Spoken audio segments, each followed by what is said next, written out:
ಎಲ್ಲರಿಗೂ ನಮಸ್ಕಾರ. Agricultural day ಇವತ್ತು.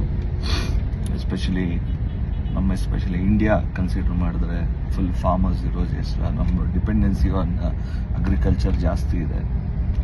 ಆ ನಿಟ್ಟಿನಲ್ಲಿ ಅಗ್ರಿಕಲ್ಚರಲ್ ಡೇ ಅಂತ ಸೆಲೆಬ್ರೇಟ್ ಮಾಡೋಕ್ಕಿಂತನೂ ವಾಟ್ ಟೈಪ್ ಆಫ್ ನಾವು ಯಾವುದೇ ಥರ ಹೊಸ ಟೆಕ್ನಾಲಜೀಸ್ನ ಯೂಸ್ ಮಾಡಿಕೊಂಡು ಅಗ್ರಿಕಲ್ಚರ್ನ ಇನ್ನೊಂದು ಲೆವೆಲ್ಗೆ ಎತ್ಕೊಂಡು ಹೋಗೋದ್ರ ಬಗ್ಗೆ ಯೋಚನೆ ಮಾಡಬೇಕಾಗುತ್ತೆ. ನಮ್ಮ ಕ್ಷೇತ್ರದಲ್ಲಿ, ಎಸ್ಪೆಷಲಿ ಶಿಡ್ಲಘಟ್ಟ ಕ್ಷೇತ್ರದಲ್ಲಿ ರೇಷ್ಮೆ ಹಾಗೂ ಹಾಲು ಉತ್ಪಾದನೆ ಹಾಗೂ ಟೊಮೊಟೊ ಈ 3 ಬೆಳೆಗಳು ಜಾಸ್ತಿ ಬೆಳೆಯೋದ್ರಿಂದ ಹಾಗೂ ಅದರ ಪ್ರೊಡಕ್ಷನ್ ಜಾಸ್ತಿ ಇರೋದ್ರಿಂದ ಐ ಥಿಂಕ್ ನಮ್ಮ ಸರ್ಕಾರ ಆಗಲಿ ನಮ್ಮ ಕ್ಷೇತ್ರದ ಯಾವುದೇ ಥರ ಡೆವಲಪ್ಮೆಂಟ್ಸ್ ಆದರೂ ಅದ್ರ ಸುತ್ತ ಮಾಡಿದಾಗ ಫೈನಾನ್ಷಿಯಲ್ ಅಸಿಸ್ಟೆನ್ಸ್ ಸಿಗುತ್ತೆ ನಮ್ಮ ರೈತರಿಗೆ ಜೇಬಿಗೆ ದುಡ್ಡು ತರಿಸೋ ಕೆಲಸ ಎಲ್ಲ ಲೀಡರ್ಸ್ ಮಾಡಬೇಕು ಅನ್ನೋ ನಿಟ್ಟಿನಲ್ಲಿ ಕೆಲಸ ಆಗಬೇಕು. ಇವತ್ತು ಒಂದು ಅಗ್ರಿಕಲ್ಚರಲ್ ಡೇ ಆಗಿರೋದ್ರಿಂದ ಎಲ್ಲ ರೈತರಿಗೋಸ್ಕರ ಒಂದು ದೊಡ್ಡ ಸಲ್ಯೂಟ್. Thank you.